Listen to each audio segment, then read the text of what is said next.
Well, today we get to talk to Car's newly named president.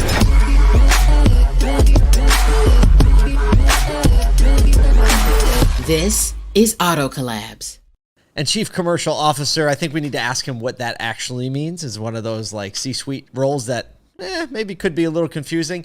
But Doug Miller's got experience from all across retail, which is why I can't wait to have a conversation, because that is the experience that we're always trying to get into automotive, to say, broaden our perspective, show us what it's like in the rest of the world, and maybe help us feel a little bit better about where we are, you know? You know, sometimes you can get so much in the weeds in something that you forget that other people do something similar. I hear this all the time. It's like, you know, we're the only platform that blah, blah, blah, blah, blah. And I'm like, so there's these other guys just well, that you know of, I guess. The only platform that you know of. Right. And I think that happens enough. We're the only business that's a people business, you know? And it's like, so there's other people businesses out there doing people business thing.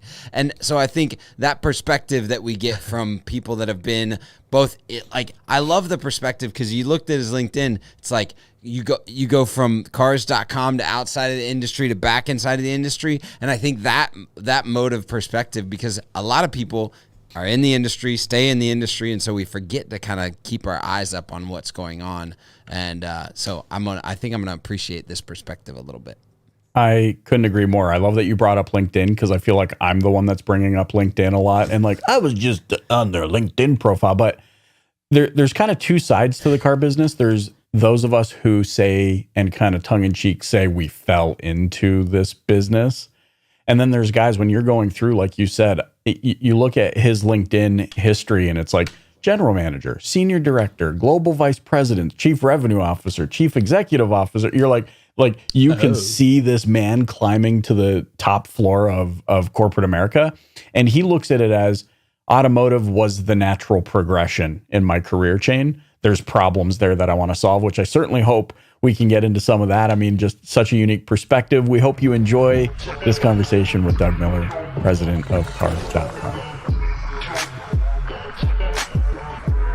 Doug, thank you so much for joining us today. It's been a long time since we have had a chance to have a conversation, and all of us have never been in the same room or virtual room together. So thanks for carving out some time for us today. It's great to be here, Paul. And like I said, I'm humbled to be here with you guys. It's just going to be a lot of fun. Yeah, we agree. And we're looking forward promise to that. Yeah. That's the one thing we can say.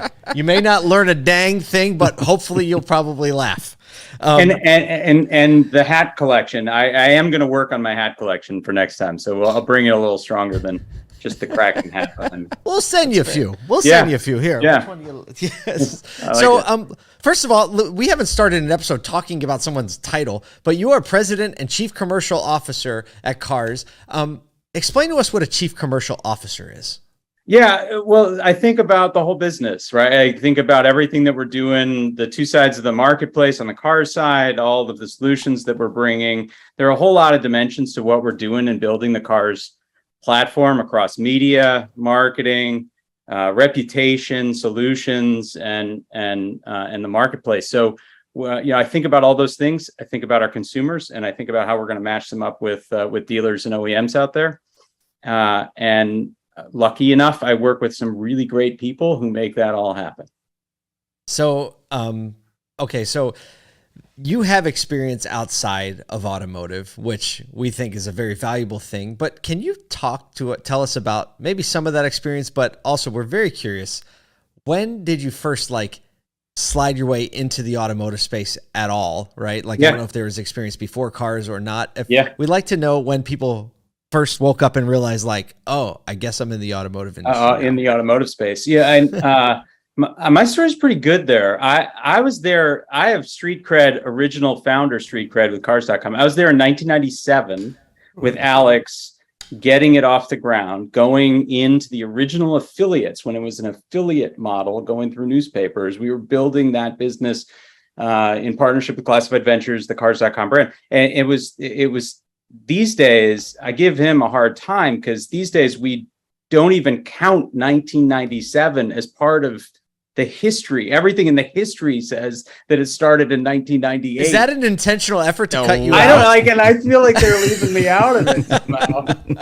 But I was there really early, very early, and then went off and was in the entertainment space, Ticketmaster, and with in the travel space with Expedia, and did some other things in local with City Search and with Living Social, and just had been in two-sided marketplaces a lot of my career, and wanted to come back to get into automotive. And it is a great space. There are very few spaces like this where I've spent a lot of time, as I said, at the intersection of local and e-commerce and digital, and hear these incredibly savvy, local, entrepreneurial, community-oriented, just drivers of the local economy. And I get to work with them, and I like that a lot. So I'm excited to be back in the automotive space. But it started in 1997. That's awesome. Actually, I want to key in on this thing that you've said a couple times now. It's two-sided marketplace. And I don't think that's something that we talk a lot about in the industry. I'll say this. As an industry, there's been a lot of push over the last 5 years against this, like, what in our industry we call third-party vendor, right? Yeah. And it's like, oh, nobody wants to do that. Go direct to where the inventory is, or direct to consumer from the agent. We don't need other places to put. And what I think that sometimes we don't recognize, and what you just highlighted, is that as consumers, even just if we consider ourselves a consumer or customer, we deal in two-sided marketplaces quite often. And actually, there are probably way more two-sided marketplaces outside of auto than there even are inside of auto. So I'd like to kind of hear your perspective on like not just the inside of auto two-sided marketplace, and maybe like explain what you mean by that a little bit, Sure. But also like the more global, the more or national, like attachment or responsibility of a two-sided marketplace in our economy. Yeah, I mean, maybe the easiest way to get there, because we are all so steeped in being in automotive right now and all the lingo that's in it, is to jump over to something like the travel space. When I was with Expedia for 7 years, we were matching consumers who are trying to discover where they wanted to go travel, and we all do it. And sometimes that starts with like, oh, I love Hyatt, and I'm going to go to the Hyatt website, and that's fine. And sometimes it just starts with, I need to go figure out what destination I want to go to, or whether I want a beach holiday or a city break, and marketplaces play that role. They're 75% of the consumers who show up at cars.com don't know what car, make, model. They might have some vague idea. I want an SUV, but they don't come in really knowing make and model when they arrive, and we help them to discover what's possible in used and in new, and we even now help them to sell their car and find out what their car's worth. So there's so many possibilities when you come into that space and then match them up. I think most importantly for us, it is about connecting them with the experts locally, the people that can help them to get that car, or to sell that car. This is something, Doug, I think is really interesting because, especially as we go around the industry, there's a lot of talk about the funnel, the marketing funnel, the funnel that the consumer moves through. I like the way that you articulated this and drawing that similarity, acknowledging that, no, even in a 2022 world and beyond, with all of the absolutes, people are still conducting research in a certain way, and you have the data points to validate that. Especially in a 22 world, as new models are coming in, EVs are becoming relevant. The amount of consumer education that we're all going to have to get out there, whether it is the OEM or the dealer or the marketplaces and everyone in the industry, the amount of education that we're going to have to get out there to help people to come up the learning curve on EVs is massive. We were just sitting with one of the leading OEMs the other day, and they were describing to us how they have people driving off the lot, and then they have no idea where a charging station is with their and they run out of juice and they're getting towed. Like, there's a massive amount of education that has to go on, and at every level and every player. And we think we play a really critical role in helping with all of our content. We really invest a lot in content. Put out a great guide for the EV curious, and have had a lot of engagement both from the consumer side as well as from the dealer community on that. And we're going to continue to invest there to help to educate the consumer on EVs and bring them through. And in recent months and quarters, with the gas prices being what they are, we've seen a lot of engagement with that content. What can dealers learn, particularly, because I think that there's obviously a place for consumers to get education and maintain shopping and trade behaviors, both at the third party or retail marketplace level, as well as the dealer level. What can dealerships maybe learn about their own efforts for education or shopping behaviors from watching a company like Cars.com that has all the resources and all the data points and all of that you're looking at? How can dealers kind of navigate the waters of this education by learning from a company like Cars.com to balance the education pathways for a dealer?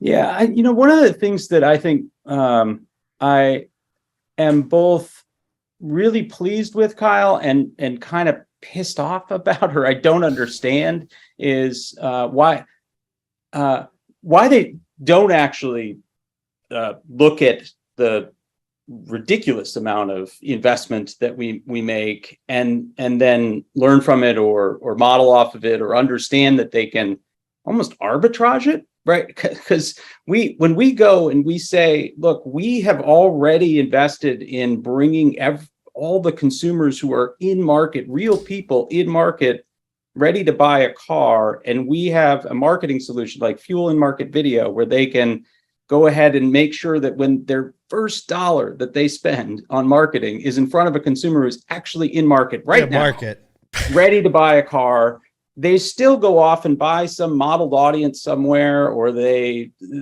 spend $1 on the 99% of consumers who are not in market for a car. And it makes me bonkers, but it is something that I think dealers can learn, that the platform is available for them in that way. The other thing that I think, with you look at the Dealer Inspire side of the business and the work that we've done in really thinking through scientifically, like what is the best flow and experience that we can create for a dealership, but also then make it highly personalized and customized for that particular dealer.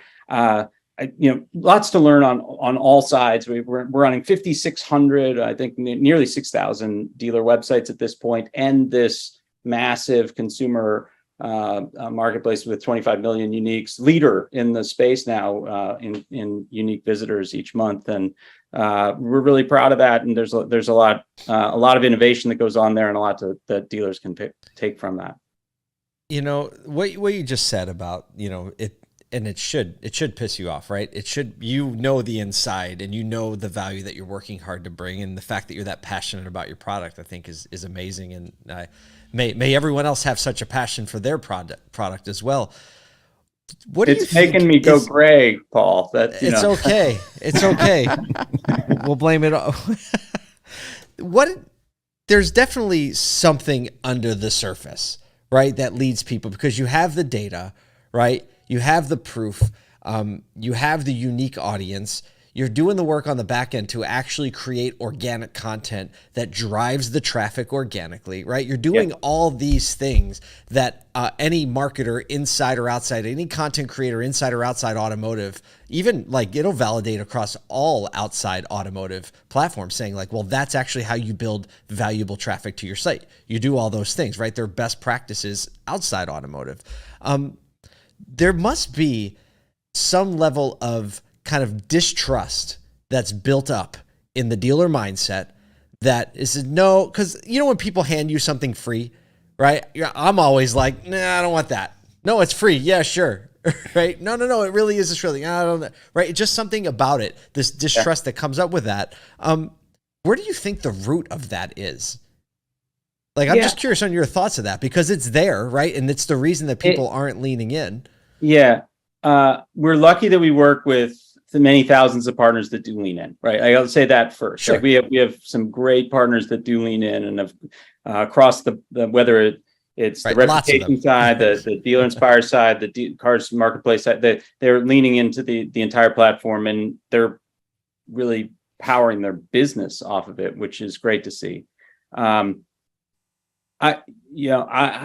I wish that I knew the answer to your question. I think we endeavor every day. We work really hard every day with hundreds of people or on the street working in the local communities side by side with those dealers and trying to help them to understand that we're their partner to help future-proof their business. And I'd like to break through with some that we haven't yet, but I think we're lucky that we've got a lot of partners that do lean in.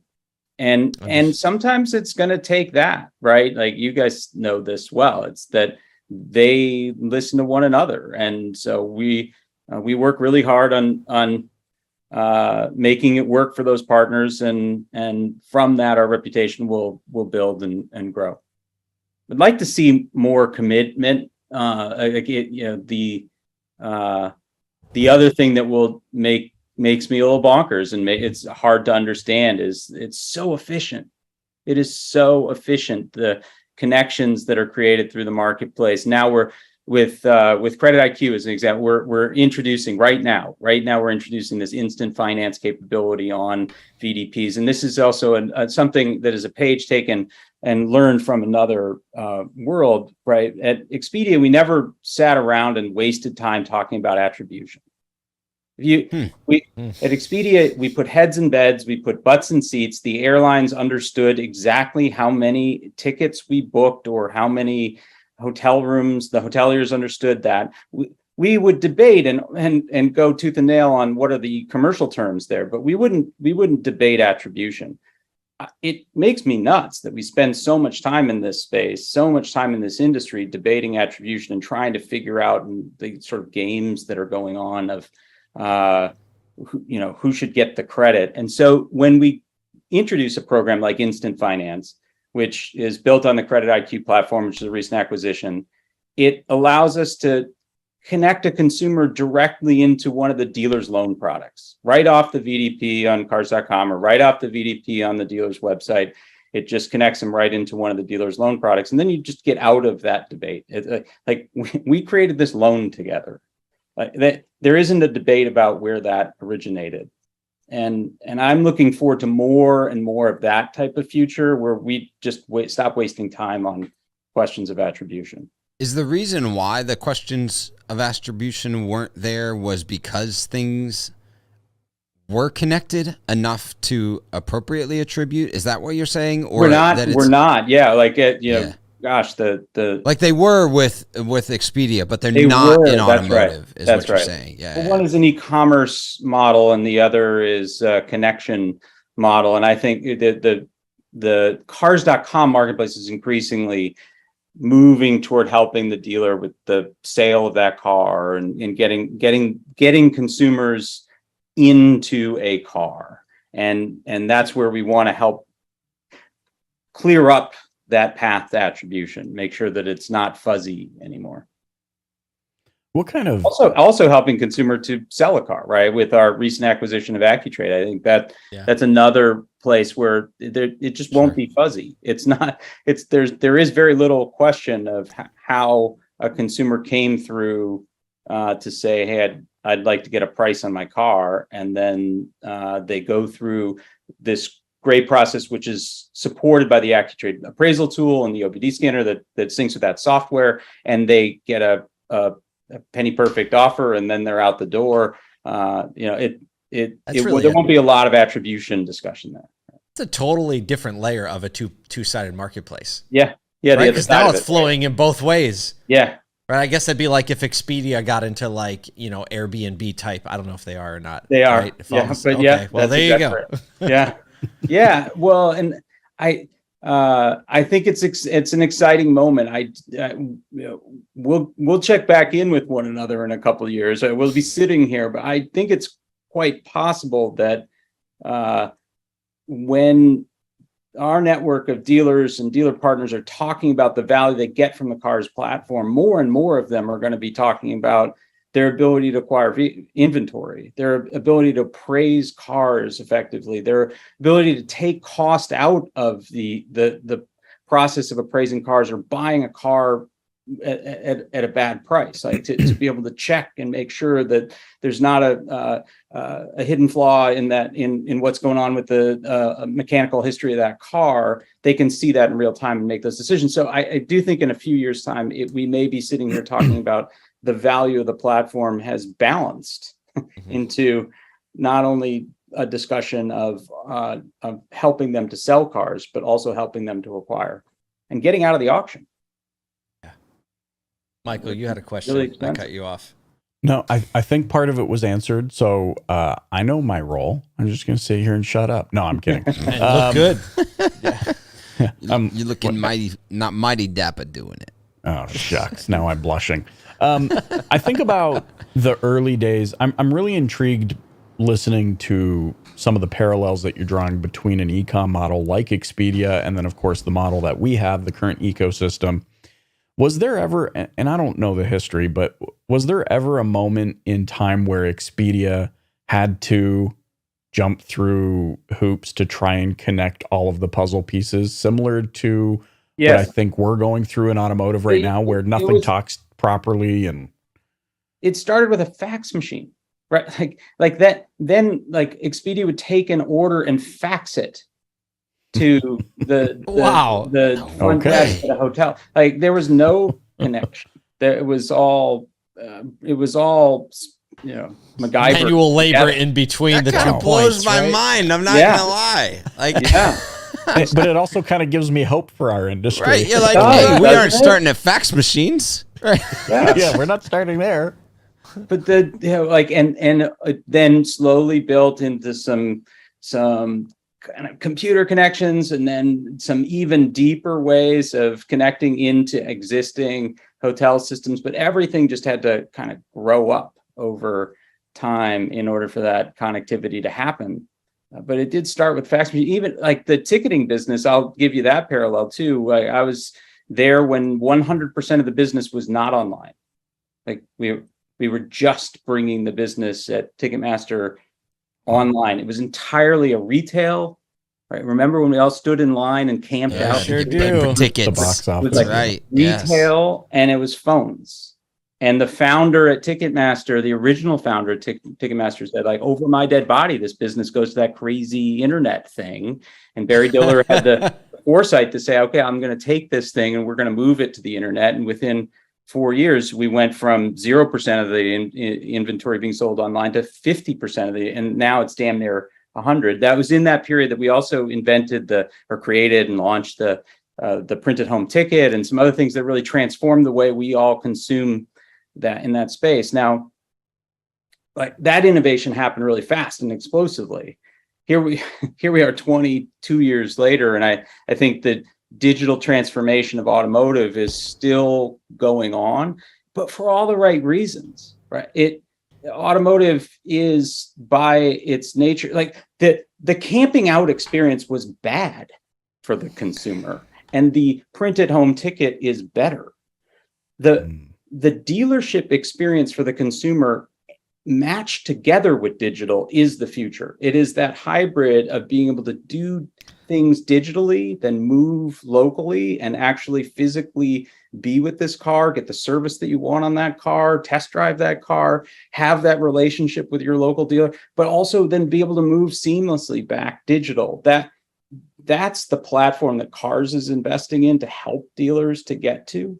And that is also, I think, why automotive is going to take a little longer, because it is by definition more hybrid than that ticketing experience.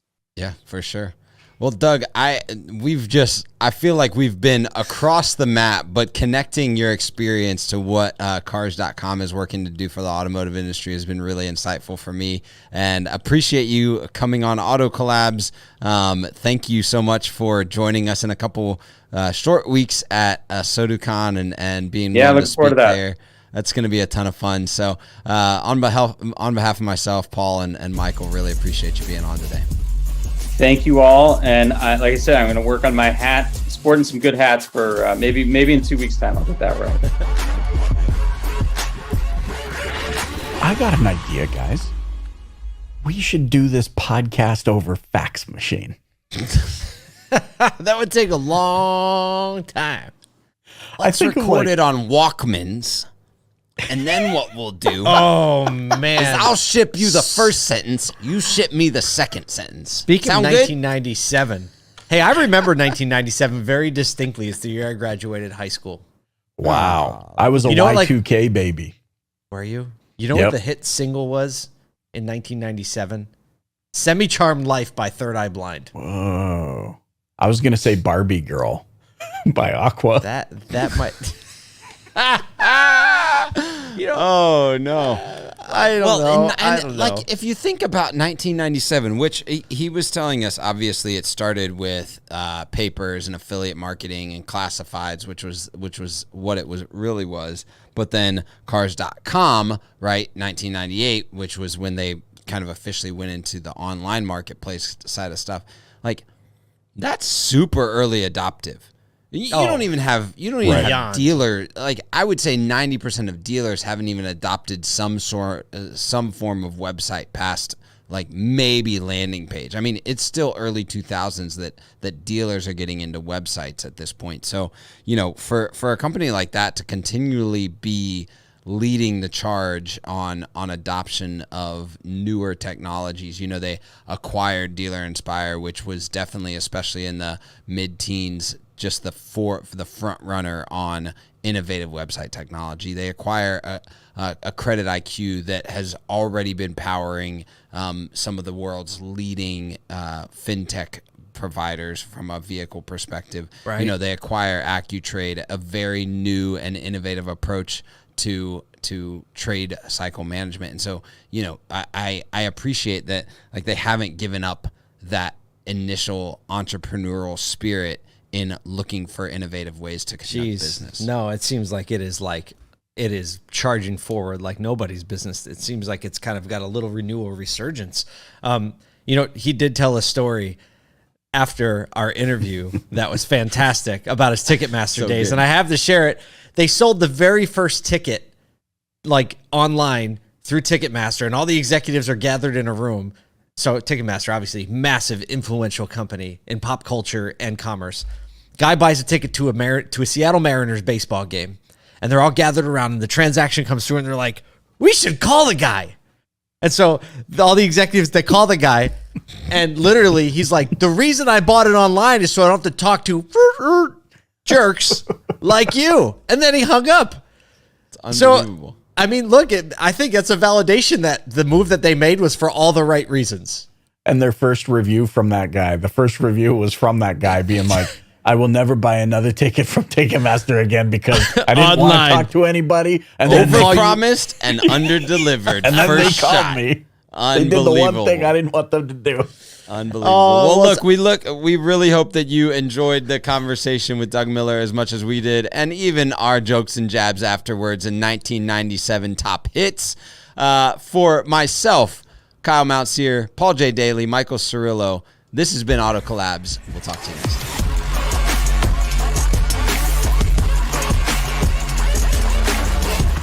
Welcome to Auto Collabs. Why are we recording? We were all